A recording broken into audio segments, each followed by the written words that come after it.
very key that as you grow up, you have people inspire you, empower you. You have to read books to direct you. You've never been in this world before, and you need that direction. So I've come to this stage in my life because I've been able to read books. I've been able to hear people talk, attend programs, hear people talk, and that has formed the basis of my life. And at a very young age, I was able to make the decision for Christ. Not only that, at a very young age, I was able to try to build the values that will mold my life. Now, I want to start today by talking about the verse in the Bible, Ecclesiastes chapter 3, verse 1. Ecclesiastes chapter 3, verse 1, it says, "For everything there is a season. For everything under the sun, there is a season. There is a season to be single. There's a season to go to school. There's a season to work. There's a season to be married. There's a season to have children. There's a season to rest in life." So somebody gets to the age of 60 or 70, the person is expected to rest and enjoy his or her wealth. But that so much is dependent on what you do with your today. Now you look at yourself every time and you might say to yourself, "I'm very young. Oh, let me just flex around, I'm young," But the thing is, you will not remain young forever. 10 years ago, I was not this age. 10 years ago, I was younger. But as the years goes by, I'm growing, I'm getting old. Now, I want you to understand that there are things that are very, very vital in your life this time. And this stage is a stage of sowing a seed. So the Bible talks about seed sowing in Genesis chapter 8, verse 22. It says, "As long as the earth remains, seed time and harvest will not cease." So it tells you that the seed you sow today determines the harvest that you receive tomorrow. So if you sow the seed, good seed today, you're going to laugh tomorrow. If you sow bad seeds today, it's going to be many years to come of pain. So it's very vital to know that what I'm doing today is a seed. Now you are in school. You must understand why you are in school. Why are you in school? You are in school because you want to get an education. Your parents want you to get an education, which is vital to everything you will ever achieve in life, which is vital to fulfilling God's plan for your life, which is vital to fulfilling God's purpose for your life. So God has given everyone a purpose, a potential, a talent on the earth. So regardless of your tribe, your background, regardless of your qualifications, regardless of who you are, whether you have a father or not, whether you have a mother or not, whether you were born out of wedlock or you were born in wedlock, it doesn't matter. God still has a plan for your life. But that plan and purpose comes to pass by the virtue of what you do today, the seeds that you sow. So if you burn the night candles today, you know that you're going to be an excellent student and a successful person in years to come. So you see, success is not magic. It does not happen because you wish for it to happen. It's not magic. It's something that happens because you have sown the seed, then you are reaping the fruits tomorrow. So now you are in school. What is the key thing for you to do?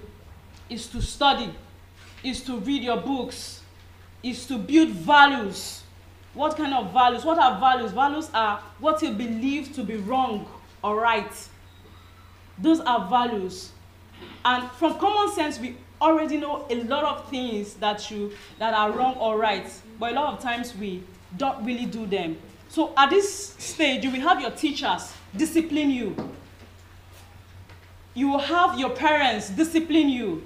I say to young people every time, your parents or your teachers may not know how best to discipline you, but you must understand what is in their hearts. You must understand that they have your best interest at heart. So you will not judge them by the way they discipline you. You have to look at, oh, I've done this thing wrong. What lesson should I learn from this thing that I've done wrong?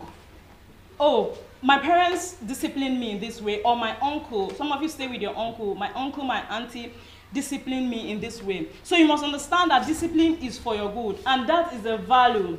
That is a value you must inculcate. This is a molding stage for you. This is a molding stage for you, and so sometimes you will have to be pressed. Sometimes you will have to be put into shape. You have to be told what to do so that you don't step out of line. So discipline is a value that is very key to everything you will achieve in life. So you go to the workplace, you have you have your bosses in the office tell you can't come to work by you have to come to work by 7 o'clock, you have to come to work by 8 o'clock. If you come to work by 8 o'clock, an amount of your salary is going to be deducted. If you come to work by 8 o'clock for this number of time, after 8 o'clock for this number of times, you're going to be sacked. So that is all discipline at different levels. So if you have people today not tell you what to do, you are going to grow up as a tree. You know, you see the flowers, sometimes you see the gardeners have to just trim. Do you see that? They just have to trim because the flowers are going out of shape. So that is how your life is now. That is what discipline will do for you. It's going to cut away some things that are growing naturally. Man was created and became a rebellious being. So it comes natural with a child growing up that he wants to become rebellious. My 2-year-old son, I have to flog him at times. You know, do this, he doesn't do it. But if I leave him that way and say he's just a child, then he grows up to be a disobedient child. So discipline is meant to put you in shape, is meant to put you on track, is for your good. So it's very important that we develop the value of discipline. You will meet people, friends, bad friends, who tell you that they just want to do what they want, but that's not the right thing to do. Your life has to be controlled at this point. So you grow up, and later in life you have the opportunity to control other people. You either have the opportunity to control your children or control the people at the place where you are working. So you're sowing a seed that we harvest tomorrow. Now I'm going to look at the value of hard work, which is very key. The value of hard work. There is no success without hard work. Everything you want to become tomorrow depends on the work you put into it. So God says he's going to bless the works of our hands. So if you're not doing anything, what is God really supposed to bless? So the key thing for you now is to do your assignments at home, read your books, put everything, your energy into becoming the best student that you want to become. Put everything into building your future. So you must remember that the seed you sow today.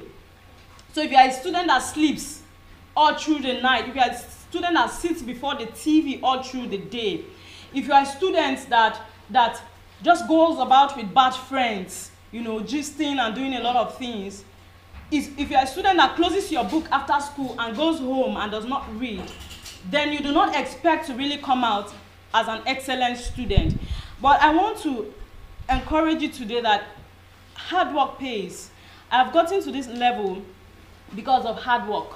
I'm not where I should be, but God has brought me thus far as an author of over 5 books. You know, God has brought me thus far, and it's through hard work. I read a lot. I write a lot. I pray when I should pray. So I do the things. I sow the seeds that I should sow per time. And so my life comes out like this, and everybody thinks that I just wished it to be like this. No, I sowed the seed of discipline. I sowed the seed of hard work. There were times my mother had to flog me. There were times my mother had to say, you couldn't do this, you couldn't go there. You know, it's painful at that season, but you must know that it's for your good. So you must sow the seed. You must develop the value of discipline, the value of hard work, the value of respect for your elders, for people that matter, your teachers, your parents. You must develop that value in you. You must develop the value of respect. So it should be so easy for you to greet somebody. It should be so easy for you to greet even your colleagues. So it should be so easy for you to say, oh, I'm so sorry when you step on somebody's toes. So that's showing respect towards each other. And you must build the value of honesty and integrity. What is honesty? Honesty is always telling the truth, being truthful. That's honesty. You must develop that value in you, being truthful about everything. So I say to my 5-year-old daughter, I say to her every time, I said, even if you lie and you know you are going to be flogged, you must tell the truth. I say to her every time, because I felt, I saw her over time lying because of, I'm scared of being. No, I say, even if you are going to be punished, you must always tell the truth. You must develop the habit of telling the truth. If you make a mistake, you tell the truth. I'm sorry I did this. I won't do it again. You must always tell the truth. So Nigeria is the way it is because people have refused to build values that are positive in their lives. And then you must be content. You must build the value of contentment. I understand that some people come from families where they are not growing up, they didn't grow up with their parents, or even if they grew up with their parents couldn't really afford some things. Their parents could just struggle to pay their fees. Now, at that point in time, you must understand that, my father, my mother, my uncle, my auntie is doing the best they can to give me an education. They are doing the best they can to give me a better life. So I'm going to be content with this level that I am. So you come to school, you don't look at the person that has the best shoes, that has the best brings the best shoes or food or snacks to school. No. At this stage in your life, the primary thing for you is God and your studies. Building values, God and your studies, that is the primary thing. It's not about clothes. There are times that if you work hard today, I tell you the truth, you have enough money to buy more than enough clothes that you need. So you must be content with what you have. Maybe this my sandal is so worn out, I had to just sew it before I came to school. So even if people are mocking you, you understand that this is just a stage in my life. I cannot afford a good sandal today. But if I work hard, I'm going to buy 1 million sandals for myself and maybe for other people. So you must be content with what you have. Understand that I did not say you must be content with where you are. No, don't be content with poverty. Don't be content with the things around you. But be content with what you have. Then have the desire that today my parents, my uncle, my auntie cannot provide all that I need. But I'm going to work so hard that my parents are not going to. My children won't lack anything. Do you understand? Yes. So the stage you find yourself in gives you the push, the passion to want more, to want to read more, to want to sow the right seeds more, and say tomorrow I'm going to be able to afford these things. So these values are very, very important in your life. The value of integrity, we talked about discipline, we talked about hard work, the value of contentment. You must be content. You must be patient. You must know that you are a student today. If you work hard, tomorrow you'll be a worker. Tomorrow you are a student today. Tomorrow you are not going to be a student if you work hard. Do you understand? Yes. And so I've talked about seed sowing the right seeds. Sowing the right seeds. And in sowing the right seeds, one key thing you must understand is friendship. The Bible says in Proverbs chapter 13, verse 20, that the company of the wise shall be wise, but the association of fools shall be destroyed. So if you are a wise person and your best friend is somebody who advises you the wrong way, then your life begins to go the wrong way. So I say to young people every time, friendship is not by force. Friendship is by choice.